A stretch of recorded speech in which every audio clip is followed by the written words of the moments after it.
Good day, chess world. So it is the final game of the series Logical Chess, move by move. And this is game 33, Rubinstein against Maroczy from Gothenburg, 1920.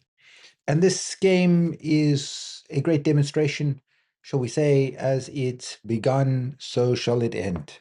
Because the series in the book begins with these wonderful Kingside attacks, and this game is going to end with a superb Kingside finish. Now, this game is going to show you the value of playing through the middle when you have central control, and how to use the dominance of the file to invade on the 7th rank, and then to convert that invasion into a successful attack on the Kingside. This is going to be a wonderful, active positional game, and we will see why Rubinstein is very much favored or master of the past for so many of the strong grandmasters. So this one starts with the queen's pawn game, d4, knight to f6. Then we have knight f3. As we've seen, this move of knight f3 is very flexible because black, by playing knight f6, has also a great deal of flexibility. They could play a King's Indian, a e6, which is a Nimzo Indian or Queen's Indian. So there's a great deal of flexibility. Black decides to play d5, and we transpose via a slightly different move order into a pure Queen's Gambit. So black plays e6 because, of course, white's intention was to trade a side pawn for a center pawn and gain a little bit more control. By all means, don't forget to sign up for the notes, because then you can go through the previous videos, but also go through the notes to get an understanding of some of these ideas that we've built on of the Queen's Gambit.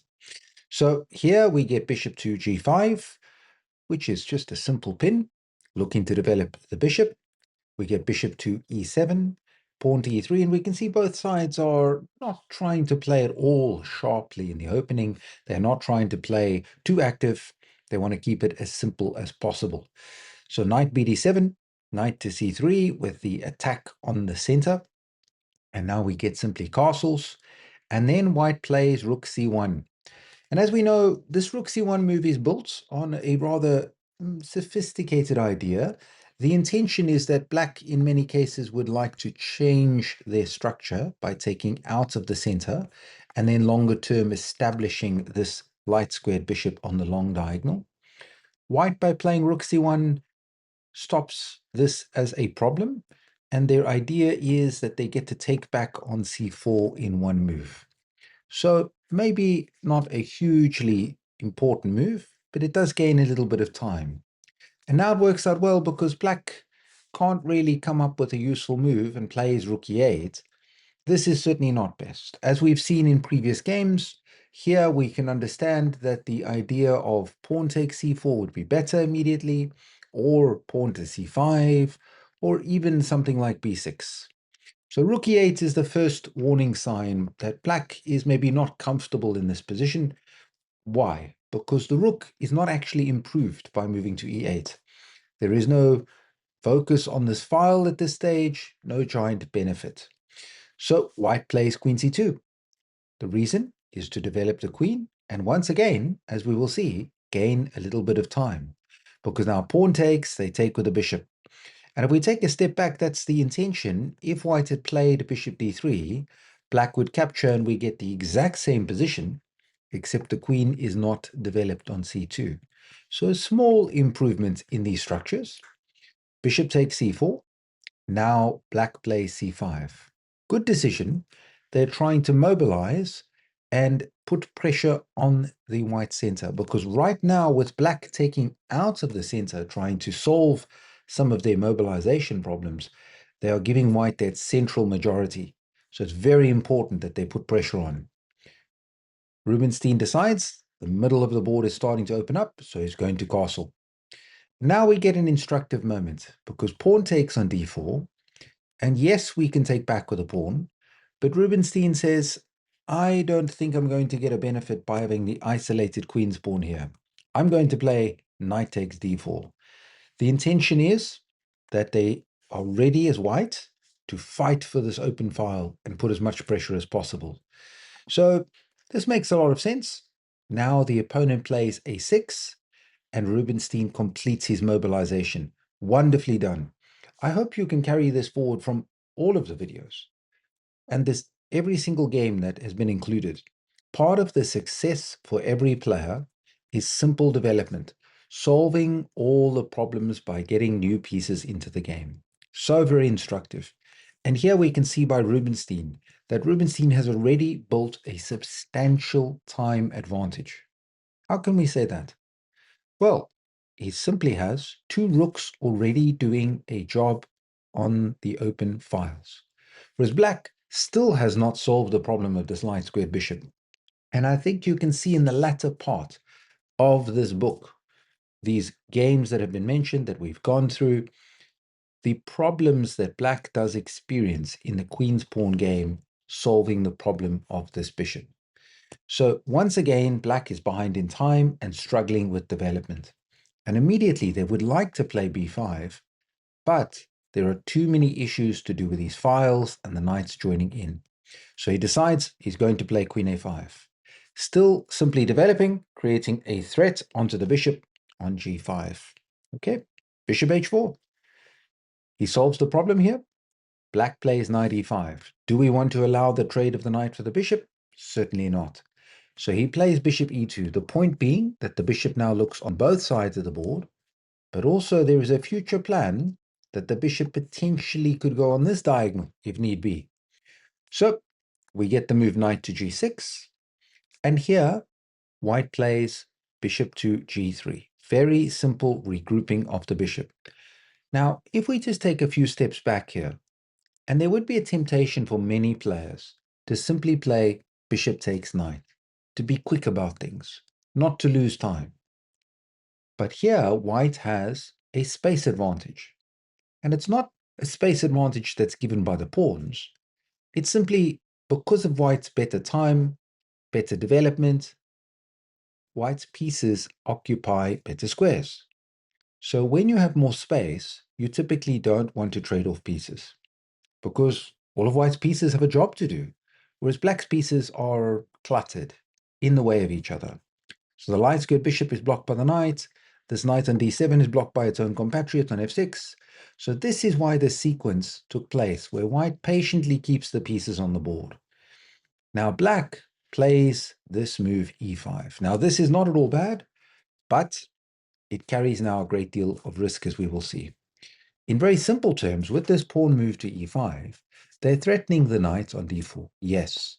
But there is this problem of the pawn becoming a bit of a target. So if we talk what Chernev mentions in the book, he says it's an extremely attractive move. These are all the things the pawn does. It occupies a center in the square. It opens a path for the c8 bishop. It cuts down the scope of white's g3 bishop. It will drive off white's knight from a centralized position. So there's four big bonuses that are coming along here. But the game is starting to open up now in this case. And with that game starting to open up, this pawn is a potential target, a potential problem, shall we say. And now we're going to see how the extra time white has is more valuable at this stage. So black doesn't have easy solutions, but let's talk about how white can use that time. First of all, knight b3, attacking the queen. Now the queen moves to c7. And here we simply have black's plan. If black is given enough time, they'll play bishop d7, bishop c6, move their rook, all is good. Well, white needs to do something about it. So we have a very interesting moment that is very instructive for you. We have a temporary advantage for white, which is time. That's very important to remember. Time in chess, having more pieces in the game, is temporary. It will evaporate with a few moves. So in this position, how do we convert? How do we use this? And we've got to make threats and then turn our time advantage into a long-term advantage of some kind, weak pawns, an attack on the opponent's king. And we're going to see how Rubinstein does this. He plays a strange move. I want you to think, what would you play here? Yes, white has a time advantage, but how do we try and make it into something more, into something tangible in this case? Well, he plays this very interesting move. Queen to b1. Great move. Now, he's moving another piece backwards. He's moved his bishop to e2, he's moved his bishop twice, he's moved a knight, he's moved a queen, but it is all done to set up time. And here's a wonderful moment because the threat is very dangerous with knight to d5 with a double attack. So this is very dangerous. And although, as we will understand, the threat if the knight were to get in is to come to c7 and get a fork, black is at this stage not desperate. Black plays this move queen to b8. I'm not too sure that that's the best square for the queen because it is now creating more development problems. But when we look at the position, we have what we call a symmetrical position. The pawn structure is a mirror of each other. And when we have symmetrical positions, it doesn't always have to be that all the pieces are on the same squares, but very much the pawn structure is what focuses our attention when we talk of a symmetrical position. Symmetrical positions are built about time. Time is crucial. Whoever makes the first threat has the edge. And here it is white that has that edge. So this is very important that white now needs to take that time advantage. So he calmly plays this move bishop f3, tying down the opponent. And it's so very instructive to see what Rubinstein does. He takes away the opponent's intended best moves. The opponent would greatly enjoy playing b5, trying to get the bishop onto b7. But of course, not going to happen. So the opponent plays queen a7, a peculiar move. What they are concerned about is this pin, and they'd like to get themselves out of the pin. But that is not where the proud queen belongs. So white plays knight a5, very instructive in this position. b7 is in trouble. c6 now is going to be covered, so if the b pawn ever thinks of moving, besides the rook being in trouble, the knight can jump into c6. So immediately we see this idea of targeting the weakness. The bishop cannot move because they're going to lose a pawn. So we get bishop to b4. Knight comes back to c4. And now we see part of the idea. The knight wants to go into d6. This little hole, making threats, putting the opponent on the back foot. So black decides to play bishop d7. Completely reasonable.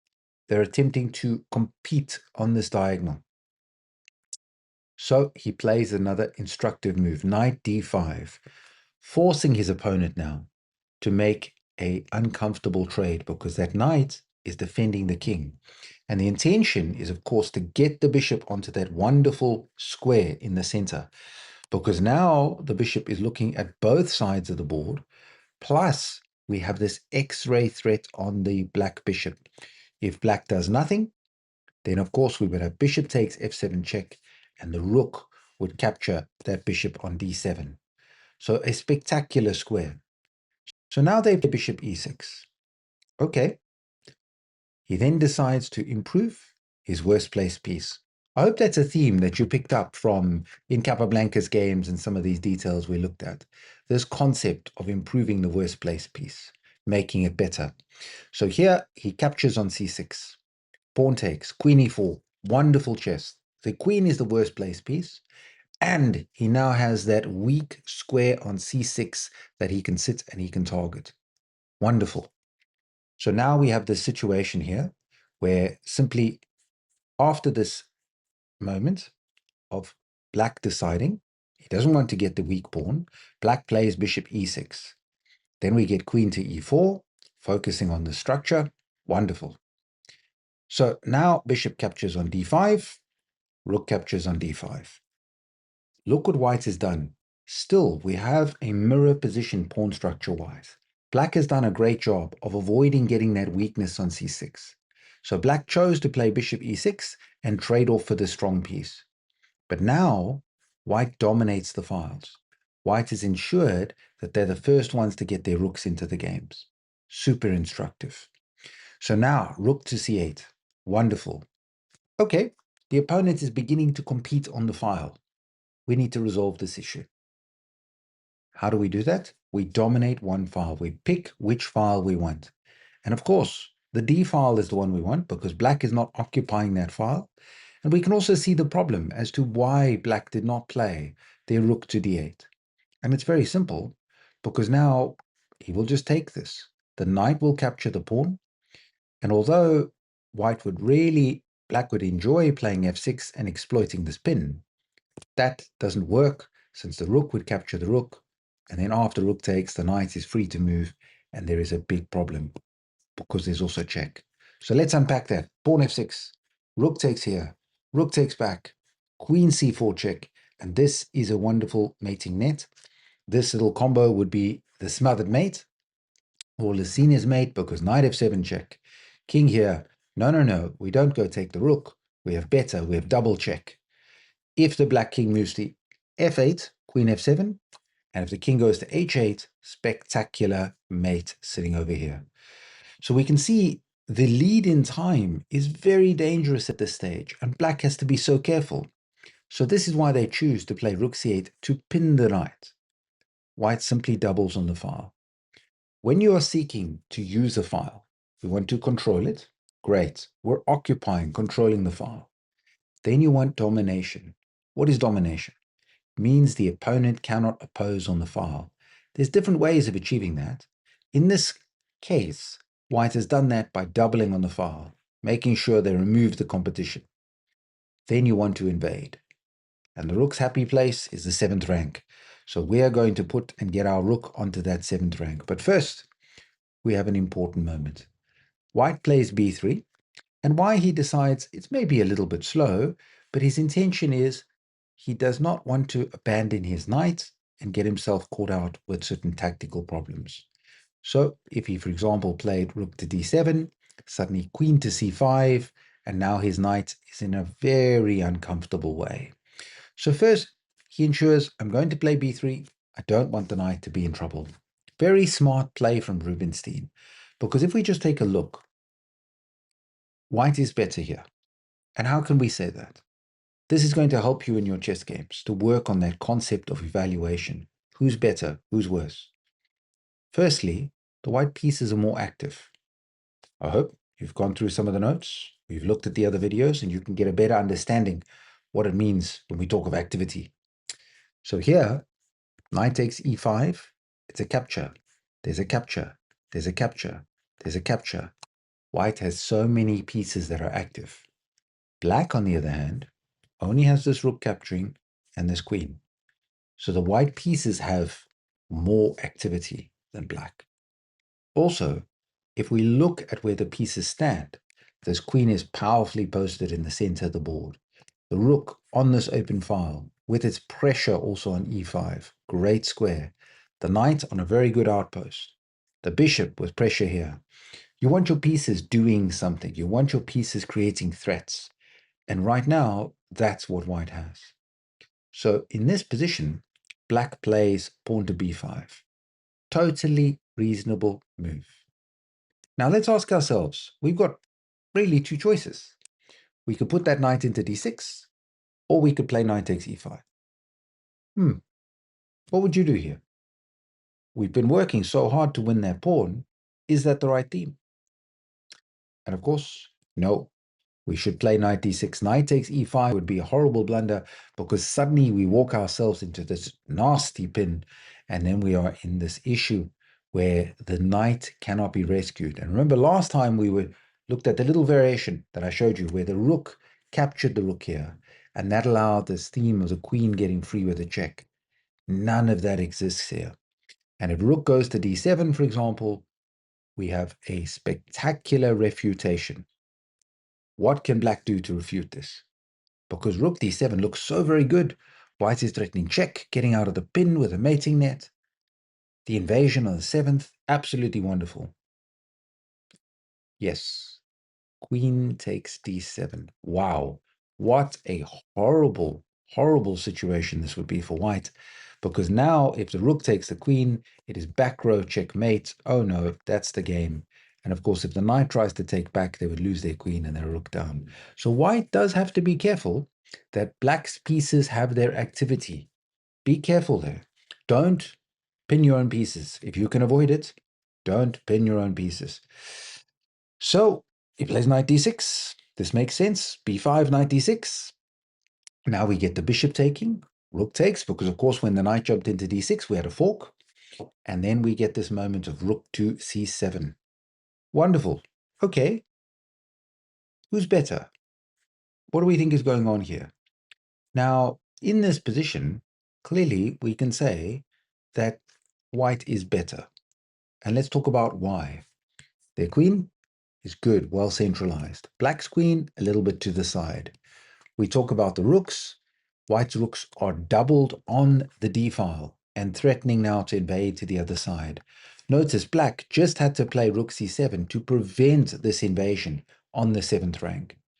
Then white has this bishop pressuring the pawn. Very dangerous situation. So overall, a very challenging situation for black to be in because they have no threats. White is free to create their own threats. Okay, wonderful. How does white make threats here? What can white do? Well, we should start targeting those pieces that are tied down. If we notice, the black queen is tied down to defending a6. Could we target the queen? Yes, we could. The knight is tied down to defending e5. Ah, can we target this one? Yes, that's where we form this wonderful move of h4, where the h-pawn looks to join in, pressure the knight on g6. And this is really smart. I want you to carry that forward in your games, where, in simple terms, the opponent is forced to defend. Then their pieces become less, and when their pieces become less, you start targeting those pieces. And that is the idea here, where the knight is struggling for squares. So in very simple terms, I had to play f6. Wonderful. Queen d5 check. Now we've provoked another weakness. So black decides to move his king to h8. And as we'll see, this is causing more problems because we get h5. The knight makes a decision. Wonderful. Knight to f8. Now we've built a wonderful attacking schematic in this position. How do we improve that position? Where should we play? If we take notes, their queen, their rook are sitting on the other side of the board. Their king is only protected by the knight. And this is a wonderful theme where we get to see the idea of the h-pawn. I like to joke and call this the tin opener. Why? Because just like a can, when we looked earlier, white's position was so compact, so well held together. And if we try to break through with brute force, bashing it with a club, with the rook, well, we're just not going to get through. But when we have the sharper, correct tool, the tin opener, now suddenly we can expose the enemy king. So here, when we're opening that can, this can opener works so wonderfully well because after h5, the knight drops back to f8. Wonderful. h6, we continue the assault with the h-pawn because now the opponent has this issue. If they take with a pawn, we take with rook takes f6, and suddenly their solid, pristine kingside is in tatters. So in this case, we have a wonderful, powerful attack. So the opponent decides now not to capture. They decide after h6, they're going to play knight g6. We need to continue the invasion. Brilliant move, queen e6. How does this work? It's all built on the back rank. Because now Rubinstein has found a wonderful theme that this rook on e8 is overworked. And the concept is that the back rank is now available. But also he sets up this invasion on the 7th. Absolutely superb. It's almost come from nowhere at this stage. So we get this wonderful demonstration of this attack. So the opponent plays rook f8. We invade rook d7. And I want you to see how Rubinstein has used this control of the file. He's dominated on the file, and he has used other tactical themes so that he can invade, so he can get through on the 7th. And this is wonderful. Now, the opponent captures with a pawn. What would you do? How would you continue in this position? Because we have this wonderful situation where our rook is active, our queen is active, but they are still defending with the rook and with the knight. How do we get success? What is your worst placed piece? Can you make it better? We have the rook on d1, but actually that bishop on g3 is not contributing. Can we get the bishop in? The answer is yes. A wonderful move of bishop h4. What? How does this work? How is this possible? The opponent actually resigns here, and let's unpack why. First and foremost, we can clearly see bishop takes check will be too much. The rook takes back, queen takes, and we're going to get a checkmate. Secondly, if the rook were to take, this doesn't solve their problems because now a new piece joins in with this attack in such an effective manner. Then finally, if they grab that bishop, what is the goal? Simply queen to e7. Now the rook is attacked on the back rank, and the queen is threatening h7, and the queen is threatening f6, and the queen is threatening g7. There is just too much.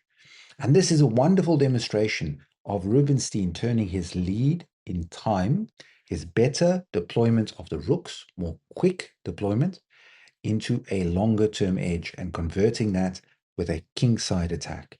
Absolutely wonderful. I hope out of this game that you're picking up and understanding how do you turn a lead in development, a time advantage, into a longer term edge. And this fundamentally was built on better piece placement and this wonderful theme of the H pawn running up, the can opener, tearing open that kingside structure. And then, of course, the final part, the invasion on the 7th rank. A great win for Rubinstein. Please sign up for the notes so that you can review and go through all of these wonderful themes. And then you can enjoy the rest of the games as a wonderful theme to grow your tools and skill sets.